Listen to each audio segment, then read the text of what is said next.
Agora eu vou lançar um desafio para o Eric.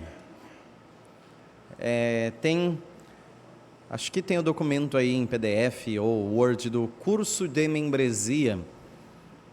Se conseguir, senão não tem problema. Eu entreguei para os irmãos uma cópia, semana passada, da síntese da confissão de fé. E eu não espero que todos tenham trazido de volta. Mas vamos ler. Ainda era programado para lermos na última aula, mas não houve tempo hábil para isso. Nós vamos fazer a leitura, eu vou fazer a leitura, os irmãos acompanhem e prestem bastante atenção aí, se tiverem alguma dificuldade, algum entendimento sobre. Irmã Judite, não recebeu?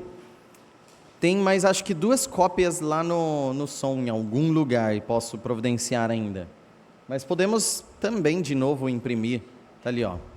Podemos imprimir mais cópias. É uma síntese. Então, pegamos a confissão de fé que estudamos durante 3 anos, 1689, reduzimos em uma página. É isso. Dentro dessas ideias de fórmulas credais, de formulação de confissão, é uma síntese. E este aqui, os pastores da igreja indicam que vocês creiam integralmente nesta síntese. Então, primeiro tópico, as Sagradas Escrituras. Então, falando da Bíblia, os 66 livros da Sagrada Escritura são a palavra inspirada, infalível e inerrante de Deus e, portanto, nossa única regra suficiente de fé e de obediência. A ela, nada, em tempo algum, se acrescentará, quer por nova revelação do Espírito, quer por tradição ou por tradições de homens. Primeiro tópico, ok? Alguma dúvida? Ou discordância, pior ainda, né? 2. Deus e a Santíssima Trindade. Então, falamos da Bíblia que revela Deus. Vamos falar do Deus revelado na Bíblia. Deus é somente um em 3 pessoas. O Pai, o Filho e o Espírito Santo. Ele é um Espírito invisível, santíssimo, imutável, eterno, todo-poderoso, autossuficiente, onipresente, onisciente, amantíssimo, gracioso, misericordioso, longânimo e soberano sobre tudo e todos. Esse é o Deus revelado na Bíblia, Deus Trino. 3. O decreto de Deus. Desde toda a eternidade, Deus decretou todas as coisas que iriam acontecer, porém, de um modo em que Deus, em nenhum sentido, é autor do pecado, nem se torna corresponsável pelo pecado, nem faz violência à vontade de suas criaturas, nem impede a livre ação das causas secundárias ou contingentes.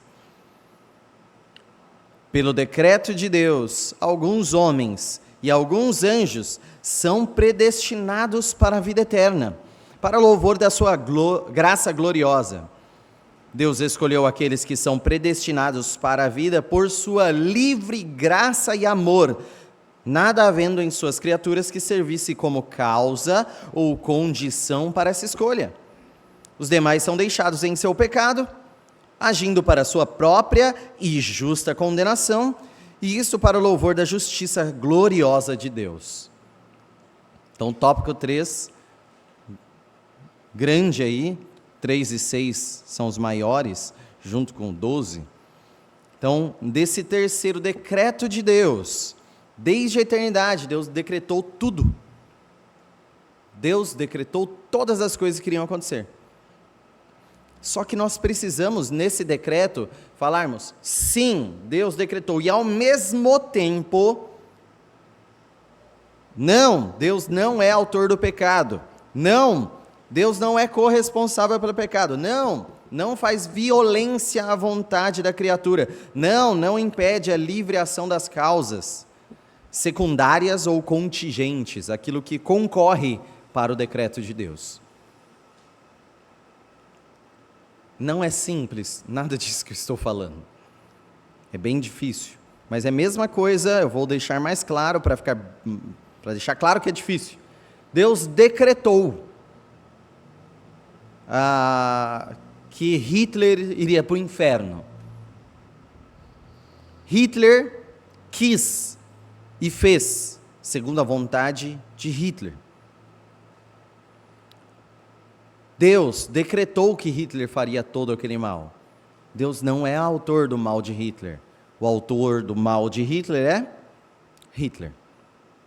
As duas verdades continuam juntas e nenhuma delas pode ser negada. Então, em outras palavras, estamos falando de uma coisa extremamente difícil para a razão do ser humano entender, mas que a Bíblia declara. Então, nós estamos cativos às Escrituras ou cativo à racionalidade humana? Às Escrituras. Então, declaramos e sustentamos ambas, conforme a nossa capacidade de explicar, mas sabendo já que, em último caso, ela nunca vai conseguir explicar essa relação entre soberania de Deus e responsabilidade humana perfeitamente. Nunca. Mas ambas devem ser afirmadas. Alguma dúvida ou comentário deste? Não é fácil. Podemos passar para o próximo? Se tiver dúvida do 1, 2, 3 ou anterior, depois pode falar, não tem problema. Aqui é aula, aqui é laboratório. Aqui é momento de se expor. Não tem problema. Item 4, a criação.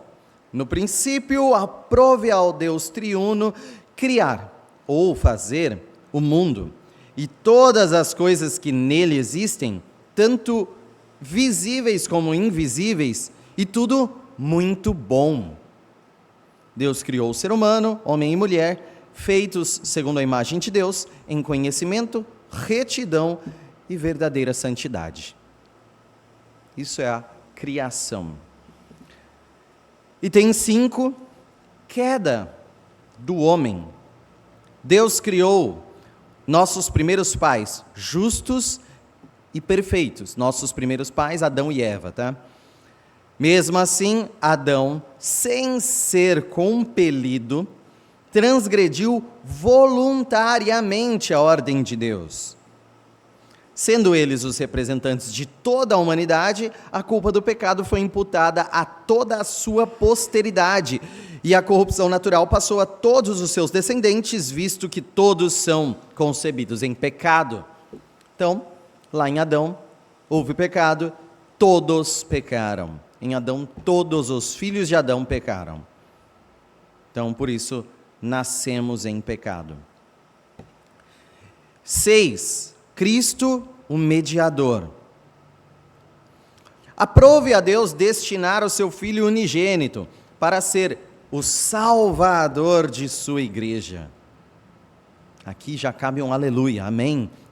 O Salvador de sua igreja, o qual foi concebido pelo Espírito Santo, no ventre da Virgem Maria, verdadeiramente Deus e verdadeiramente homem. Importante, isso é básico, mas é extremamente importante para nós, verdadeiramente Deus e verdadeiramente homem Jesus.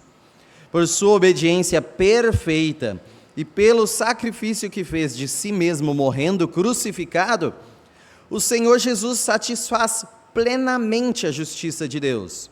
E assim obteve reconciliação e herança eterna no reino dos céus, para todos quantos lhe foram dados pelo Pai, tendo morrido pelos pecados deles.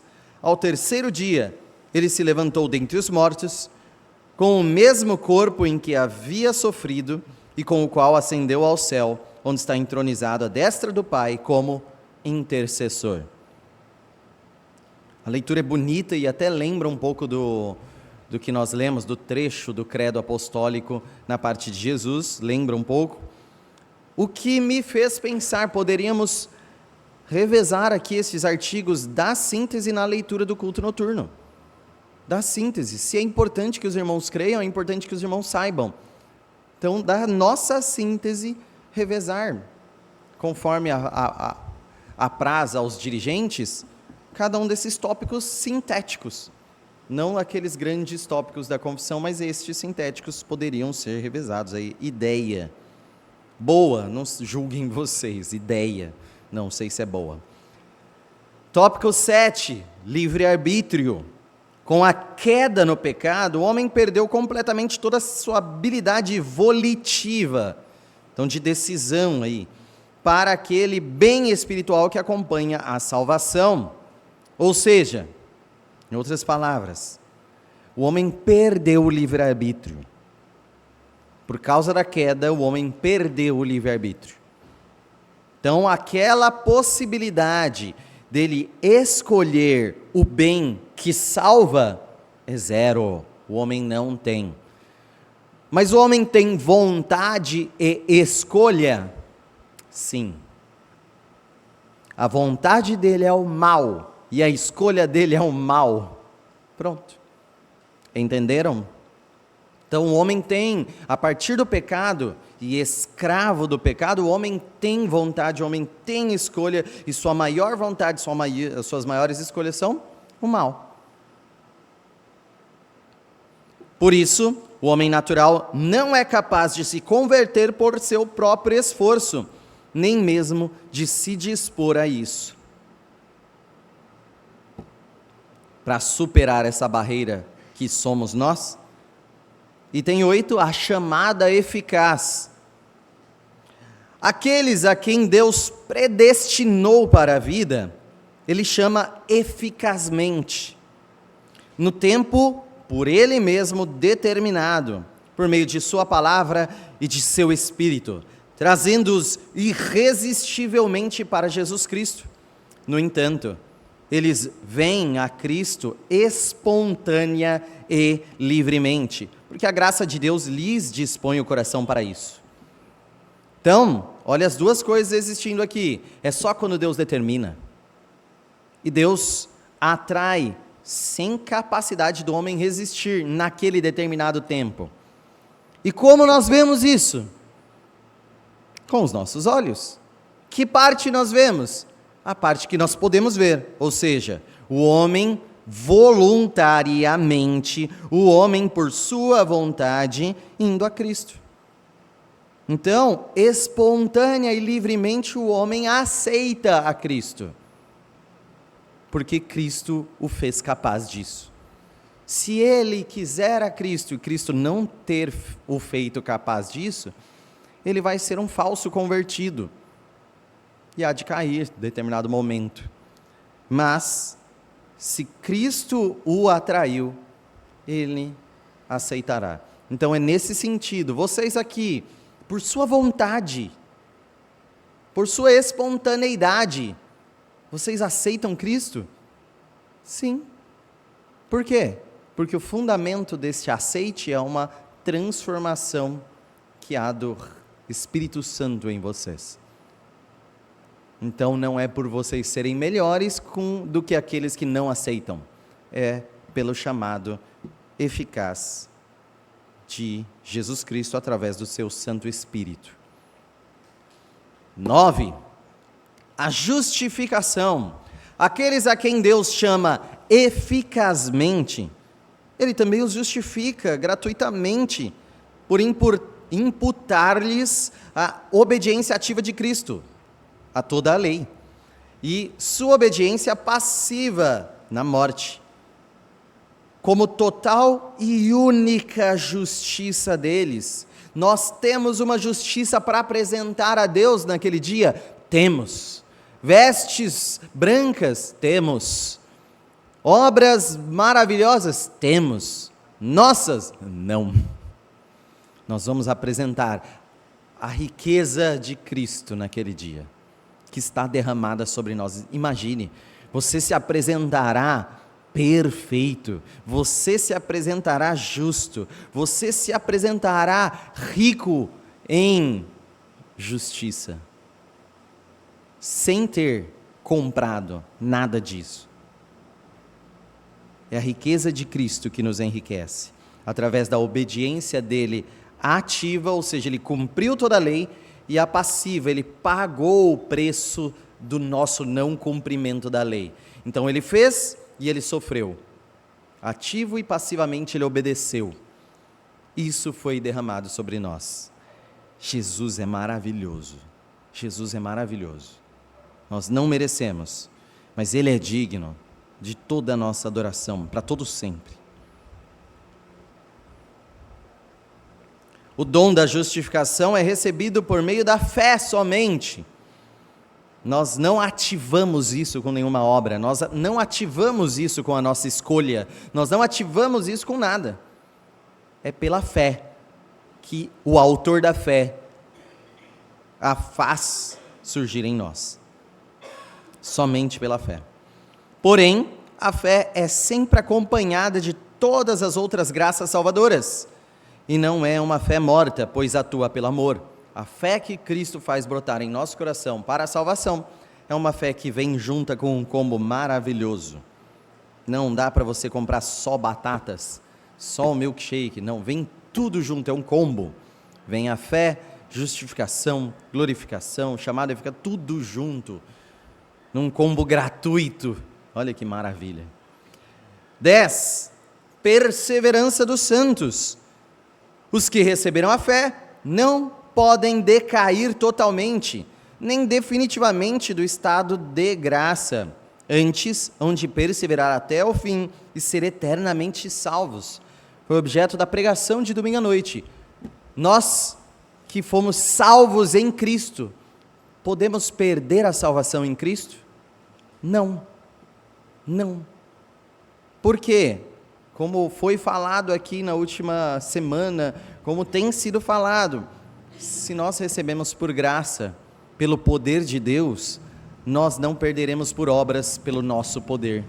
Nosso poder não é maior que o poder de Deus.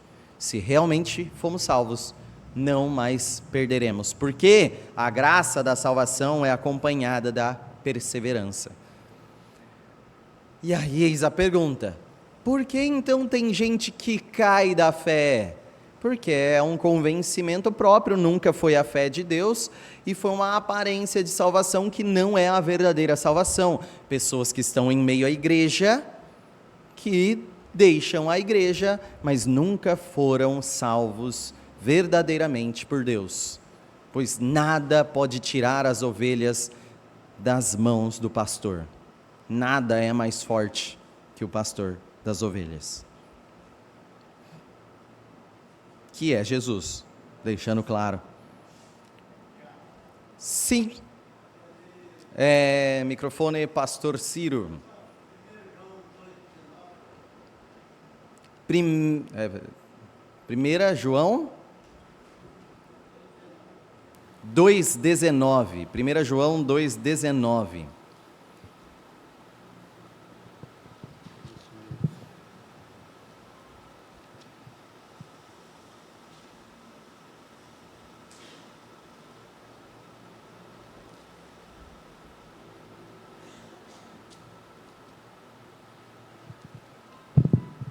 Pode. Eles saíram do nosso meio, entretanto não eram dos nossos, porque se tivesse sido dos nossos, teriam permanecido conosco. Todavia eles se foram para que ficasse manifesto que nenhum deles é dos nossos.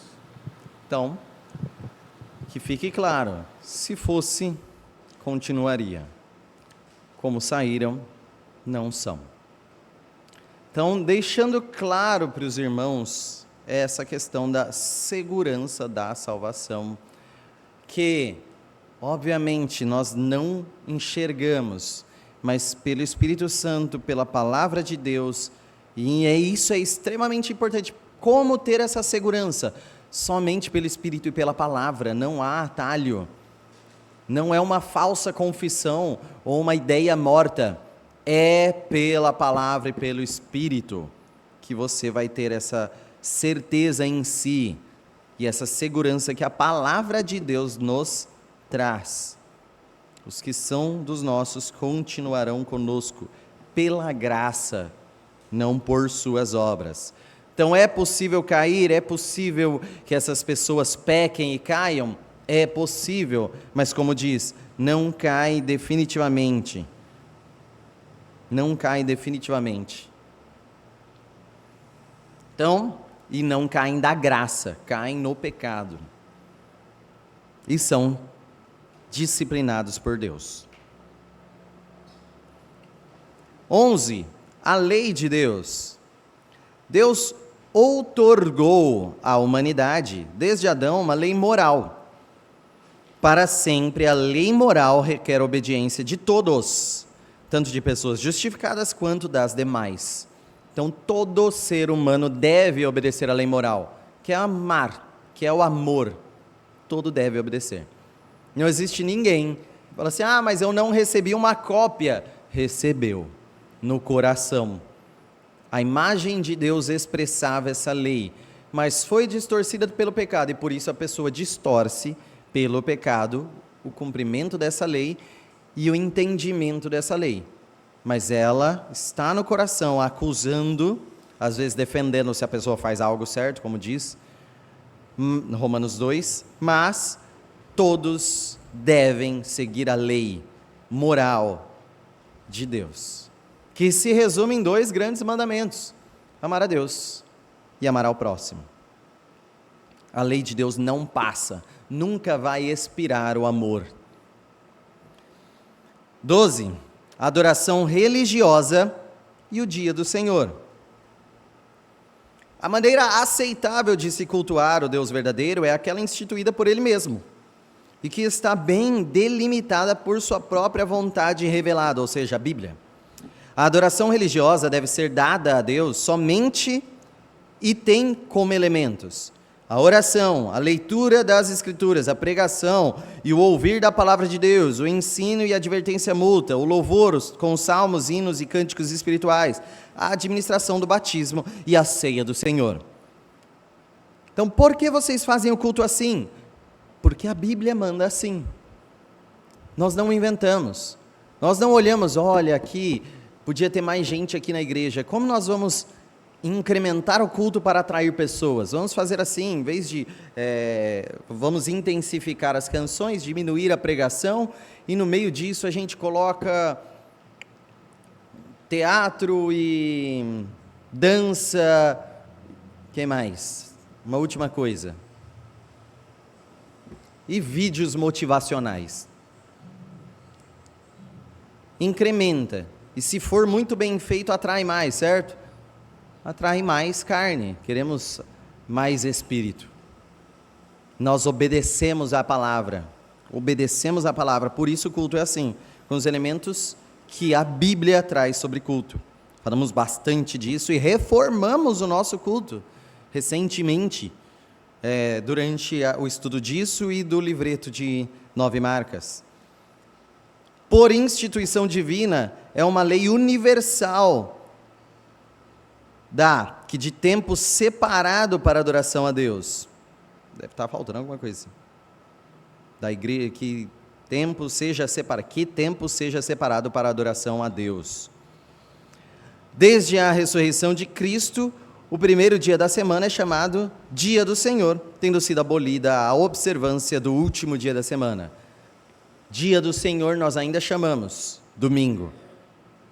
O descanso, descansando na ressurreição, na nova vida, na nova criação. Não descansamos na morte de Jesus ou no dia do seu silêncio, enquanto está morto. Nós descansamos no dia que ele ressurgiu. Dia observado pelos apóstolos, como parâmetro apostólico disso. Então, domingo é o dia do Senhor. Domingo é o dia do Senhor. 13. Matrimônio. O casamento é para ser entre um homem e uma mulher. Isso não era para ser novidade, mas hoje não é lícito ao homem ter mais de uma esposa, nem a mulher ter mais de um marido ao mesmo tempo. Não é lícito. direto e reto. 14. A igreja. Todos os crentes têm a obrigação de congregar-se em igrejas locais, quando lhes seja possível. Cada igreja local, que consiste em oficiais, anciãos e diáconos, e membros, é subordinada diretamente a Cristo. Subordinada a Cristo. Não é subordinada a aibas, não é subordinada a convenção, é subordinada a Cristo. Não estando sujeita a disciplina nem resoluções procedentes de outras igrejas ou poder eclesiástico. Essa é a nossa eclesiologia em governança. 15. Batismo e ceia do Senhor. O batismo por imersão e a ceia do Senhor são ordenanças de Cristo somente para pessoas que, de fato, professam arrependimento, fé e obediência ao Senhor Jesus. E 16. A ressurreição dos mortos e juízo. Após a morte, as almas dos justos são aperfeiçoadas em santidade e recebidas no paraíso, enquanto as almas dos ímpios são lançadas no inferno, onde permanecem em tormentos. Em um dia, que não será conhecido até que venha, Cristo voltará para ressuscitar os mortos e julgar homens e anjos. Os santos que estiverem vivos naquele dia não morrerão, mas serão transformados. Todos os mortos serão ressuscitados com os seus mesmos corpos. Os injustos ressuscitarão para a desonra e o tormento eterno, enquanto os justos ressuscitarão para a honra e a vida eterna. Há alguma dúvida, comentário? Essa daqui é a síntese em 16 artigos, então, com uma compilação aí das principais, não únicas, mas principais verdades que precisamos todos nessa igreja, indicado para melhor comunhão dos irmãos, todos crermos. Alguma dúvida? Ou complemento? Não havendo, vamos então para a parte B do pacto. Vamos para o pacto.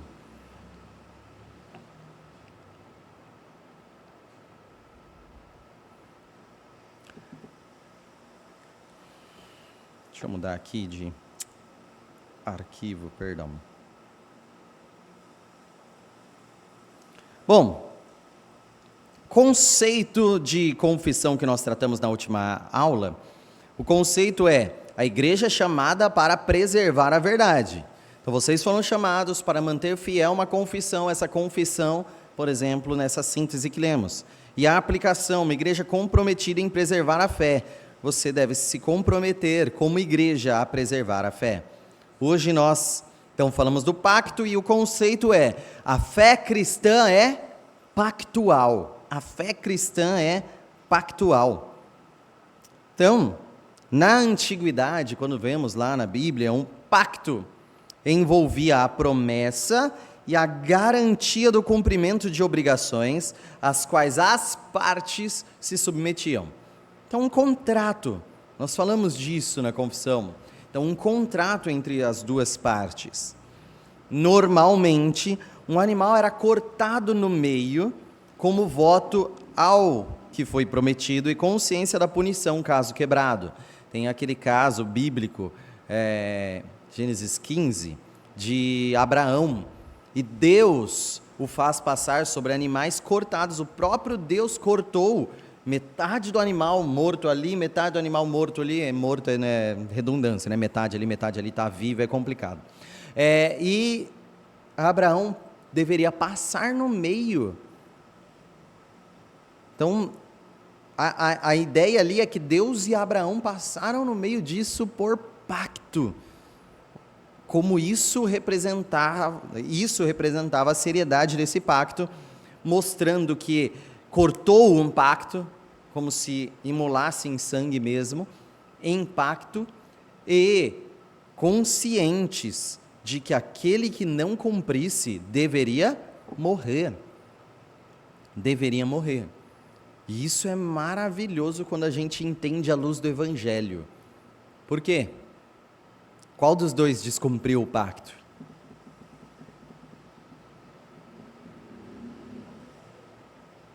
Qual dos dois descumpriu o pacto? Qual dos dois quebrou o pacto? O homem ou Deus? O homem. Então ali, Abraão, representando ele e a sua descendência, e Deus. E quem se entregou para morrer por quem no lugar? Então, essa é a mensagem do Evangelho. No pacto que foi feito para os filhos de Abraão, ou seja, os que têm fé. Deus se entregou no lugar da sua quebra de pacto. E no pacto da graça, Ele garante salvação. Isso daqui é o pacto que Deus fez e que já era, então, o pacto da graça.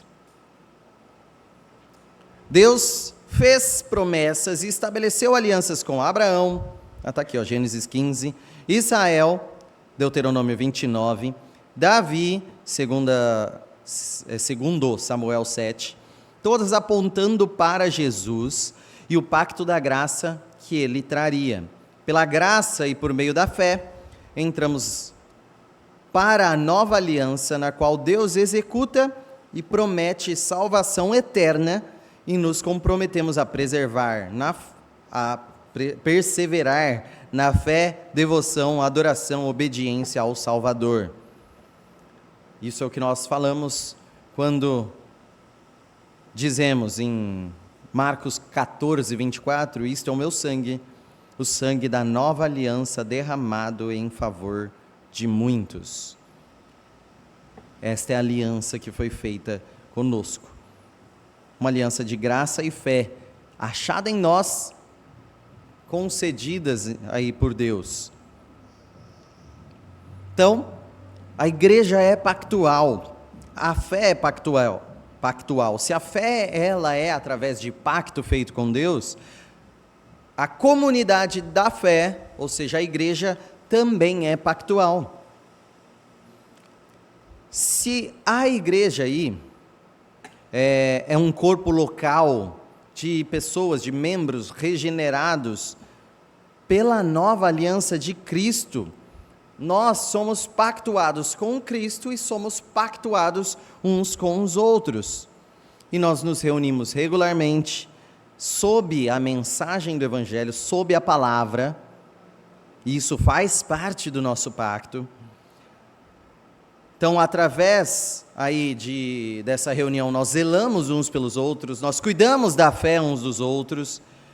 Através da pregação também nós fazemos isso, através da celebração das ordenanças nós fazemos isso, vivendo vidas comunitárias, vidas de uma comunidade, não vidas isoladas. Isso não é pactual, isso não é cristianismo, uma vida isolada. Nós precisamos viver uma vida comunitária de amor, de comunhão, de serviço e de testemunho. Então, o que é o pacto da igreja? Também falamos, David fez-nos ler esse pacto quando nós falamos da Confissão de Fé de 1689. Então, pacto de membresia.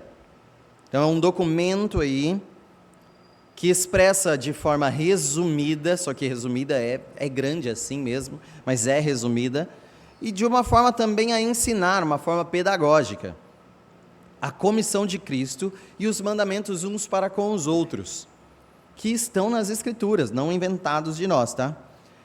Então, foi utilizado desde o século XVI por igrejas batistas que defendem a membresia voluntária. Ou seja, nós saímos aí obrigando com arma, assim, ó, professa esse pacto, agora que você disse, você é obrigado a cumprir? Não. Então, se você desejar ser membro, e esse desejo verdadeiro vem de uma conversão genuína e verdadeira, que só Jesus pode operar. Então, é um reconhecimento visual disso, público disso. Então, ele é utilizado dos batistas desde os primórdios, tá? Por defenderem a membresia voluntária. Então, nós nos separamos voluntária e conjuntamente do mundo e nos entregamos ao Senhor, mantendo-nos doravante dele, do Senhor. e não mais de nós mesmos. Esse é o pacto. Lembra, o David disse que nós estamos fazendo uma transferência de propriedade. Vocês lembram disso? Para mim ficou marcado, por isso lembro. Transferência de propriedade. Somos de Deus, não somos de nós mesmos, não somos do inferno, não somos de Satanás, somos de Deus, pertencemos a Ele. Também, voluntária e mutualmente nos entregamos uns aos outros e recebemos uns aos outros no Senhor, ou seja, tornamo-nos um só corpo, para que em conjunto existir e agir por meio das obrigações e regras do Evangelho, cada um estimando-se doravante como membro de um corpo espiritual e sujeito ao seu controle. Esse é um pacto antiquíssimo. Então, a aplicação disso, uma igreja pactuada em nutrir o amor. Então, nós precisamos valorizar esse pacto e professar esse pacto de nutrir o amor a Deus e o amor ao próximo. E nós temos aí os trechos do nosso pacto para lermos. Então, primeiro trecho do pacto. Alguém que tem bons olhos, leia aí, comece tendo sido levados aí.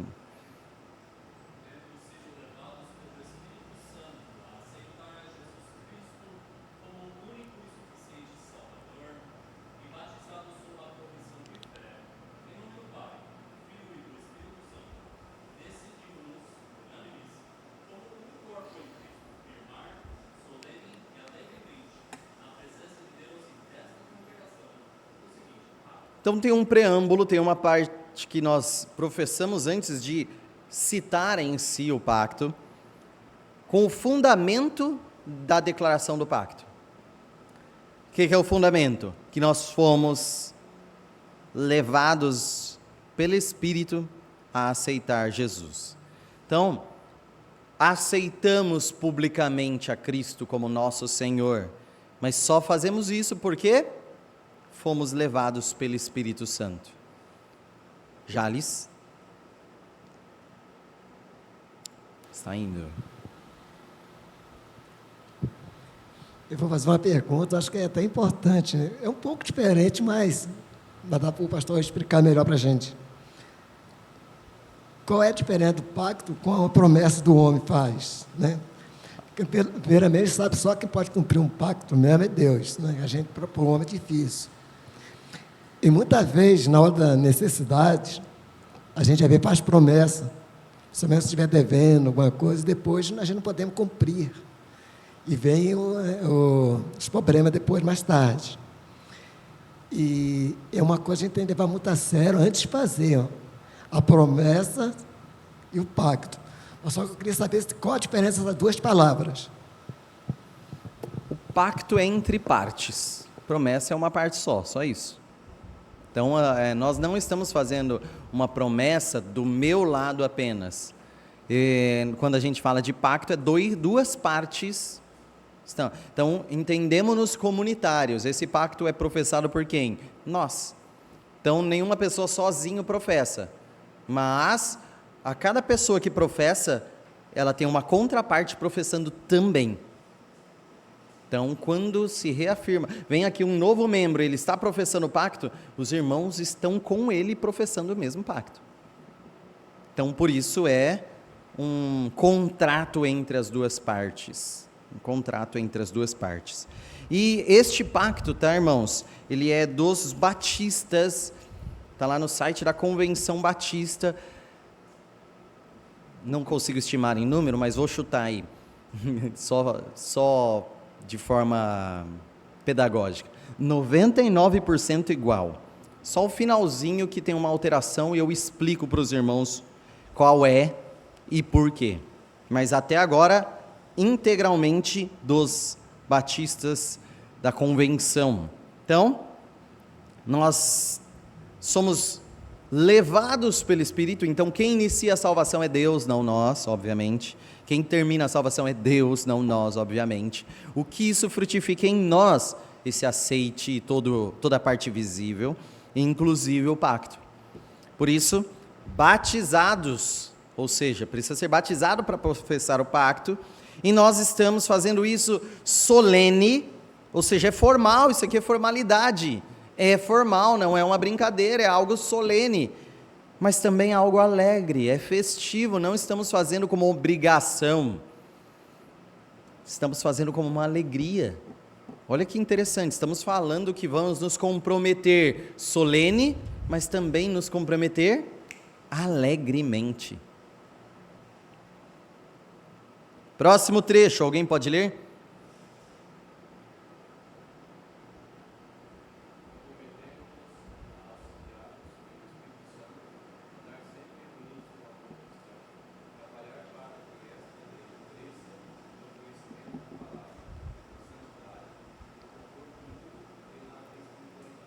Ou seja, novamente, qual é o fundamento aqui do nosso pacto?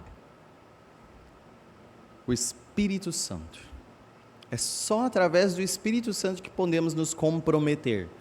Através de nós mesmos, sabemos, nós falhamos, e nós falhamos com este pacto, mas, auxiliados pelo Espírito Santo, nós levamos esse pacto à frente.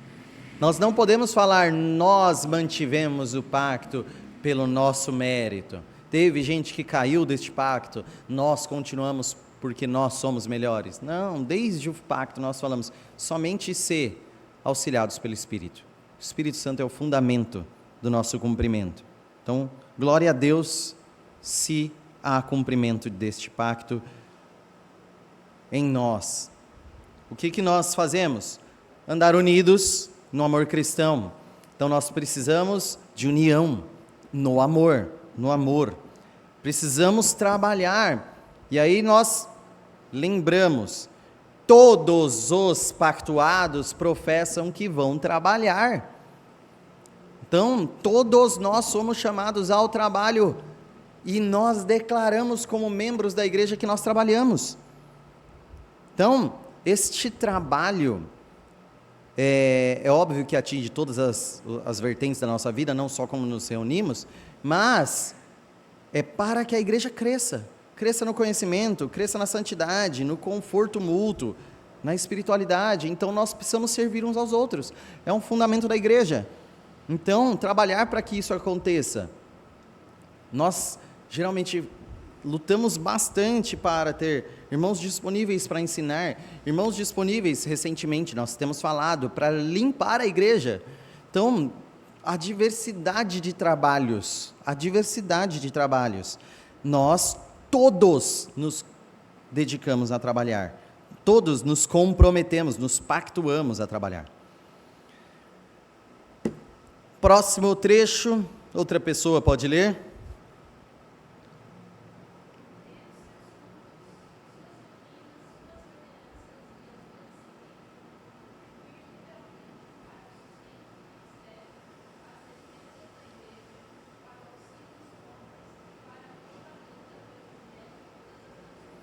Então, duas partes aqui. Primeiro, manter.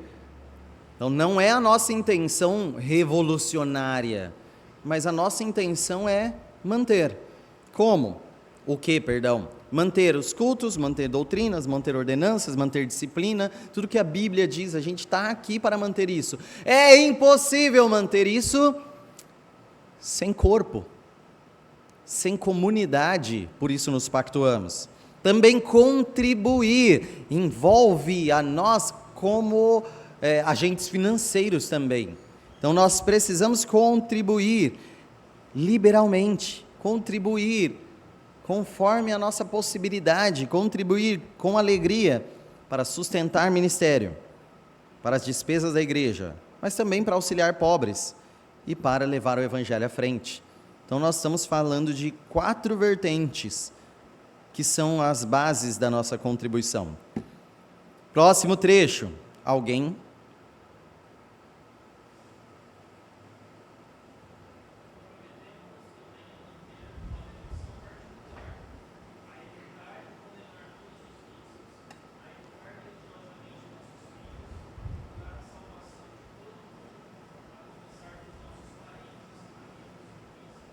Ou seja, Primeiro, a santidade não é só aparente aqui em comunidade, mas é na vida particular, e nós nos comprometemos com os irmãos, que particularmente nós vamos cuidar. Lembra, se nós não cuidarmos de nós particularmente, nós chegaremos aqui e traremos problemas para a igreja, com aqueles corações cuja a graça ainda não está enraizada. Então, devoção particular, evitar e condenar vícios. Nós não estamos aqui para defender vícios, não estamos aqui para sequer fazê-los parecer adequados aos olhos dos irmãos. Não, nós devemos evitar e condenar todos eles, não devemos ser viciados a nada. E educar religiosamente nossos filhos. De quem é a educação dos nossos filhos? É da salinha da igreja, certo? Errado. Ali é um apoio, ali é uma ajuda, mas quem é responsável pela educação religiosa dos seus filhos? Os pais. Os pais. E procurar a salvação de todo mundo. Você não pode escolher quem você procura a salvação, mas todos. Começando de quem? Dos mais próximos, parentes, amigos, conhecidos. Próximo trecho.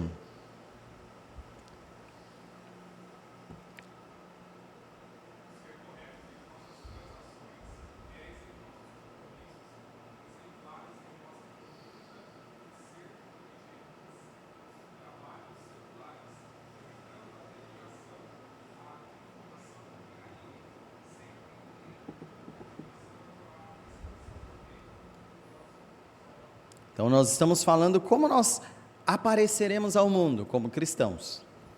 Então, corretos em nossas transações. Não, nós não somos o que tentamos passar a perna nos outros. Eu levo vantagem sempre, eu sou um cara que vou e tento atrapalhar os outros para me ajudar. Não.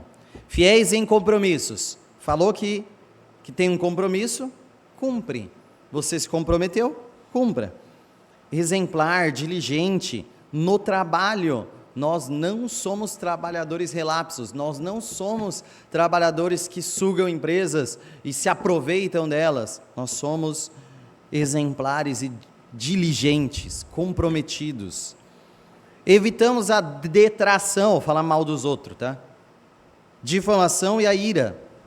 Por que nós fazemos tudo isso, principalmente? Para se gloriar? Não, para expandir o reino. Para alcançar almas para Cristo, expandindo o reino, o reino de Deus que está nessa igreja, expandindo pelo mundo, naquilo que o reino faz.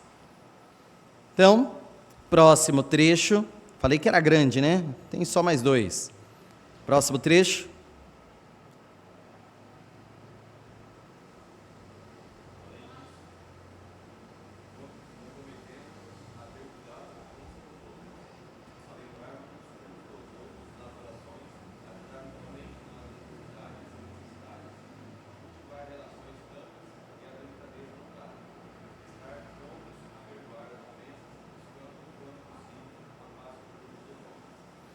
Então, nós também temos que cuidar uns dos outros, seja em oração, seja na enfermidade e necessidade, nós nos comprometemos a cuidar uns dos outros. Não podemos sumir na adversidade, não podemos deixar de orar pelos irmãos. Então, temos que ter um relacionamento franco, temos que ter um relacionamento verdadeiro uns com os outros aqui. Delicadeza no trato, que é um negócio que a gente padece tanto. E eu vou ser bem claro aqui, pode ficar bravo. A gente sempre elogia que os homens são bem menos vigorosos que a mulher em vários trabalhos da igreja, né? Porém, quando falamos de delicadeza no trato, como nós temos dificuldade com essas mulheres? O quanto uma mulher da igreja gosta de chegar na outra e falar: você está gorda, hein? É sério, é sério. O quanto gosta de chegar e falar: nossa,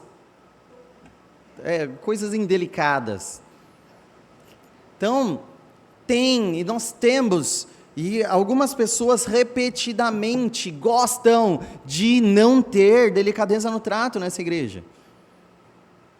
Então, eu estou falando de casos ciente, não aberto hipoteticamente. Mas nós temos casos assim, de falta de delicadeza no trato. Isso é contra o nosso pacto. Isso é contra o nosso pacto, a falta de delicadeza no trato. Você precisa cuidar de seus irmãos, não chegar e dar patada neles.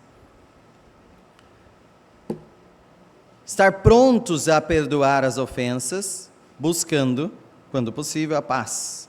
Então, sempre prontos a perdoar. Sempre, mesmo que leve a pancada, prontos a perdoar. Prontos a perdoar.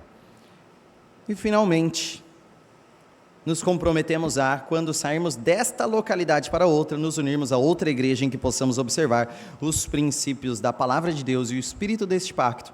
O Senhor nos abençoe e nos proteja para que sejamos fiéis e sinceros até a morte.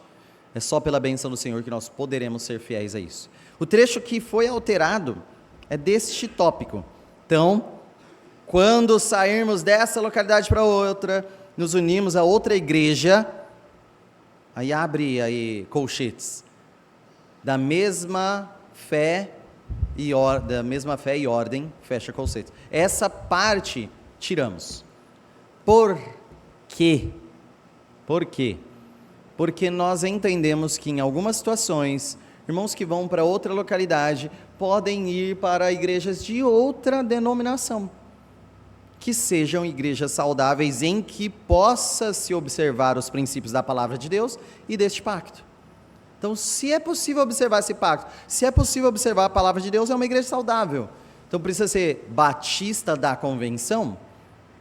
Não. Pode ser batista de outra convenção? Pode. Pode ser batista independente? Pode. Pode ser presbiteriana? Pode. Pode ser assembleia? Pode. Depende se a pessoa transferir e achar uma igreja saudável. Então, se comprometa a buscar, se você se mudar, uma igreja saudável. Tanto que, simplesmente, se focarmos na igreja da mesma fé e ordem, pode ir para outro lugar e se abismar com igrejas batistas da convenção em outro lugar. Então, não é este o ponto. O ponto mais importante, e por isso tiramos essa obrigatoriedade, é uma igreja onde você possa observar a palavra de Deus e o espírito deste pacto, deste mesmo pacto. Ou seja, servir amando a Deus e ao próximo. Então, este é o motivo. Inclusive, temos irmãos. Eu vou citar aqui Esdras e Andressa. Então, tiveram que se mudar. Chegaram no lugar onde se mudaram, foram para a igreja batista reformada. Foram para outro lugar? Foram para uma igreja reformada, nem batista. Então, eles encontraram igrejas que eles consideram saudáveis e a gente desobriga-os. Porque senão a gente tem que falar para eles, vocês descumpriram o pacto, vocês traíram o pacto. Não é essa a intenção. Alguma dúvida ou comentário sobre o pacto?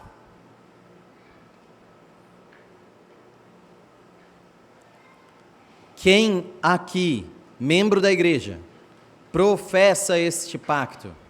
Todos. Todos. Este é o ponto de responsabilidade, todos nós já professamos. E tem como eu me arrepender e cancelar o pacto? Qual é o nome disso? Exclusão da membresia. Então, a pessoa que fala assim, não vou professar mais este pacto, pede exclusão da membresia. Então, vamos encerrar aqui. Vamos nos colocar de pé e lermos o conceito. Então, dessa parte do pacto, o conceito é... E a aplicação disso? Amém. Vamos orar. Glorioso Deus, nós agradecemos a Ti